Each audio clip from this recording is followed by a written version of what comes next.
अस्सलाम वालेकुम, Alvina vlog and tips में खुशामदीद। कैसे हैं आप सब लोग? उम्मीद है कि सारे ठीक ठाक होंगे और बहुत ज़्यादा खुश होंगे और रमज़ान के रोज़े इंजॉय कर रहे होंगे।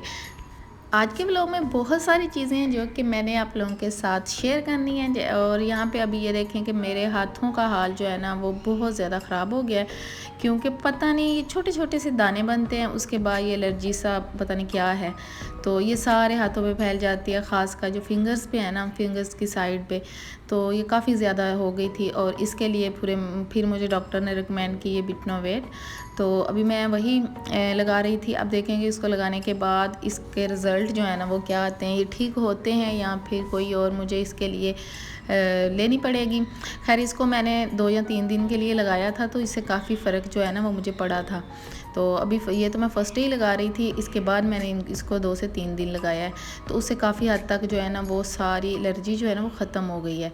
तो अभी इसको मैं यूज़ कर रही हूँ ताकि ये आगे मज़ीद ना बढ़े, क्योंकि ये इतनी ज़्यादा हो गई थी, इसमें कट्स लगना शुरू हो गए थे फिंगर्स पे और बहुत ज़्यादा पेन होता था, ख़ासकर बर्तन वॉश करते हुए और या किचन का कोई काम करते हुए हाथों की जो थी ना हालत ख़राब हो जाती थी। तो उसके लिए मुझे ग्लव्स वगैरह यूज़ करने पड़ते थे। और अल्लाह करे कि ये हाथ जो है ना ये मेरे जल्दी से ठीक हो जाएं, और काफ़ी हद तक वैसे बेहतर हो तो गए हैं। और यहाँ पे अभी मैं बना रही हूँ अपने बच्चों के लिए नूडल्स, क्योंकि मुझे फरमाइश सुबह सुबह उन्होंने कर दी है। तकरीबन 10 बजे का टाइम था और उन्होंने मुझे कहा कि मम्मा हमें तो नूडल खाने हैं। तो मैंने यहाँ पे उन्हें नूडल बना के देने लगी थी। और ये मत सोचिएगा कि शायद मेरा रोज़ा नहीं है, मेरा रोज़ा है, ये सिर्फ बच्चों के लिए नूडल्स है। और आपको पता ही है फिर जब बंदे ने खुद रोज़ा रखा होता है तो फिर बच्चों की फरमाइशों को भी तो पूरा करना होता है। तो उन्होंने कहा कि मम्मा हमें नूडल्स खाने हैं, तो मैंने सोचा कि क्यों ना इन्हें बना ही दिए जाएं, ये तो सारा दिन भूखे ना रहें। तो कभी फरमाइश आ जाती है नूडल्स की, कभी कुछ, तो इस तरह बच्चों की फरमाइशें तो चलती रहती हैं। और बच्चे जो हैं उनका रोज़ा तो आपको पता ही है, चिड़ी सा रोज़ा होता है, हर मिनट बाद उनका रोज़ा अफ्तार हो जाता है। तो अभी यहाँ पे जी मैं अफ्तारी के लिए जो भी चीज़ें बनानी होती हैं वो मेरी को दोपहर को ही मैं ये बादाम खसखस वगैरह भिगो के रख देती हूँ, क्योंकि मैं अफ्तारी में कोई टैंग वगैरह नहीं बनाती, मैं यही बनाती हूँ। बादाम और खसखस का शरबत मैं बनाती हूँ, क्योंकि ये काफ़ी हेल्दी भी होता है और बहुत अच्छा लगता है। और साथ ही यहाँ पे मैंने दही बल्लों के लिए जो फुल्कियाँ थी वो भी यहाँ पे भिगो के रख दी हैं। ये मैं बॉयल बिल्कुल भी नहीं करती, क्योंकि मुझे ऐसे लगता है कि बॉयल करने से ना ये थोड़ी सी चिड़ी चिड़ी हो जाती हैं, चिपड़ी चिपड़ी सी हो जाती हैं, तो ये ना अलग-अलग नहीं फ्रेश नहीं होती। तो इनको भी मैंने दोपहर को भिगो के रख दिया था। तो बस साथ साथ छोटी छोटी तैयारी चलती रहती है। और अभी शाम का टाइम हो गया और अफ्तार की तैयारी हो रही है। और यहाँ पे आज मैं बनाने लगी हूँ चिकन। और आजकल तो अफ्तारी में इतना कुछ हो जाता है कि बाद में ना खाना खाने को दिल बिल्कुल भी नहीं करता, लेकिन खाना तो थोड़ा सा पड़ता ही है। तो या फिर ये सहरी में काम आ जाता है, क्योंकि सहरी के लिए फिर थोड़ा सा टाइम होता है, फिर उस वक़्त बनाना बहुत ज़्यादा मुश्किल हो जाता है। तो कोशिश यही होती है कि शाम को ही बना के सुबह के लिए कुछ ऐसा रख दिया जाए, या फिर सुबह इतना टाइम लेके उठा जाए कि फिर हमें सहरी तैयार करने में आसानी हो। तो अभी यहाँ पे चिकन का सारा मसाला रेडी कर रही हूँ।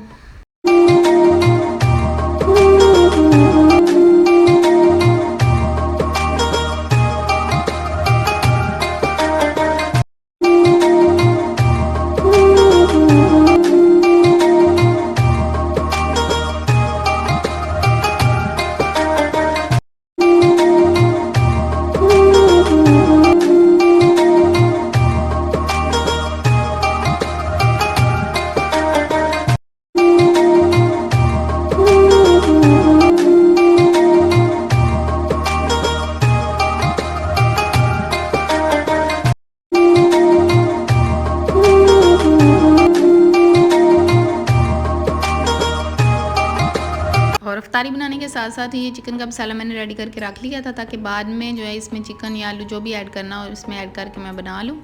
और वैसे मैंने चिकन आलू बनाया था। और साथ ही यहाँ अफ्तारी के लिए मैंने बना लिए थे नगेट्स, क्योंकि हर रोज़ दही बल्ले पकोड़े और फ्रूट चाट इस तरह के आइटम हो रहे थे। तो मैंने सोचा कि क्यों ना आज ना थोड़ा सा डिफरेंट हो जाए, और ताकि बच्चों को भी अच्छा लगे और हमें भी अच्छा लगे।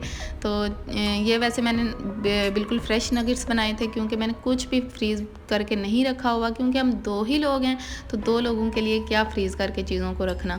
तो बस जो भी चीज़ बनती है फ्रेश ही बनती है और बहुत थोड़ी बनती है। तो तो अफ्तारी करने के बाद मैंने सोचा कि बच्चों की कुछ शॉपिंग कर ली जाए, क्योंकि एकदम से सारी शॉपिंग नहीं होती और बच्चों की तो ईद होती है। और इनके कुछ कपड़े जो हैं वो मैंने टेलर को दिए हुए हैं स्टिच करने के लिए, कुर्ता शलवार और कुछ रेडीमेड लेने थे। और आपको पता ही है कि लॉकडाउन फिर से लग गया, तो अफ्तारी के बाद तो निकलना जो है ना वो नामुमकिन हो जाता है। लेकिन ये हम अफ्तारी के बाद ही आए थे और बस 1-2 शॉप्स जो थी वो खुली हुई थी, तो वहाँ से मैंने फिर देखा कि कुछ अच्छा लग जाए तो इनके लिए ले लूँ। लेकिन मुझे तो चाहिए थे बच्चों के कपड़े, मतलब के लड़कों के कपड़े। और यहाँ पे जो है वो बेबी गर्ल्स की इतनी प्यारी फ़्रॉक्स थी और बाकी चीज़ें भी काफ़ी अच्छी थी। तो इतनी प्यारी प्यारी फ़्रॉक्स लग रही थी, ये देखें।